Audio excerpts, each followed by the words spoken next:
আসসালামু আলাইকুম, কেমন আছেন সবাই? আশা করি সবাই অনেক ভালো আছেন। তো এখন চলে এসেছে আমড়ার সিজন। তো এই সিজনে আমরা দিয়ে আচার আর একটু আমড়ার মোরব্বা না করলে কি হয়? তো চলুন শুরু করা যাক। এখানে আমি কিছু আমড়া নিয়ে নিয়েছি। আমড়াগুলোকে এখন ছুলে নেব।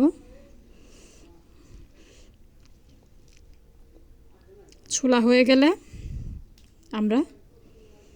আমড়াগুলোকে কেটে নেব। কেটে নেওয়া হয়ে গেছে, এভাবে আমরা কেটে নিয়েছি আমড়াগুলোকে। এখন আমরা ভালো করে পানি দিয়ে ভালো করে পরিষ্কার করে ধুয়ে নেব। আমড়াগুলো ধোয়া হয়ে গেছে। এখন একটি পাতিলে পরিমাণ মতো পানি দিয়ে এই আমড়াগুলোকে সেদ্ধ করার জন্য বসিয়ে দেব। মোটামুটি 7-8 মিনিট সেদ্ধ করে নেব। টক বগিয়ে ফুটে গেছে, আমাদের আমড়াও সেদ্ধ হয়ে গেছে।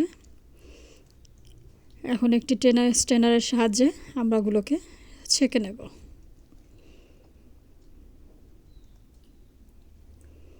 ছাঁকা হয়ে গেলে আমরা একে ঝরিয়ে রাখবো যেন বাকি পানিটা পড়ে যায়।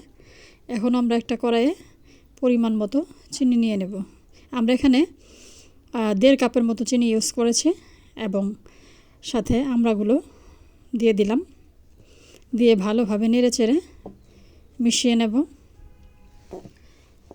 অনবরত নেড়েচেড়ে মিশিয়ে নেব। এখানে তেজপাতা, এলাচি এবং দারচিনি দিয়ে দেব।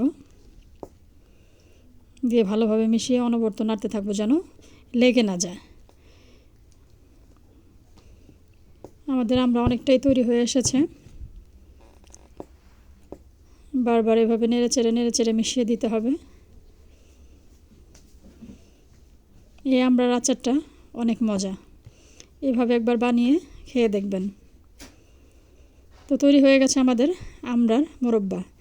আজকের এই রেসিপিটি যদি ভালো লাগে অবশ্যই একবার ট্রাই করবেন। আর ধন্যবাদ সবাইকে। আল্লাহ হাফেজ।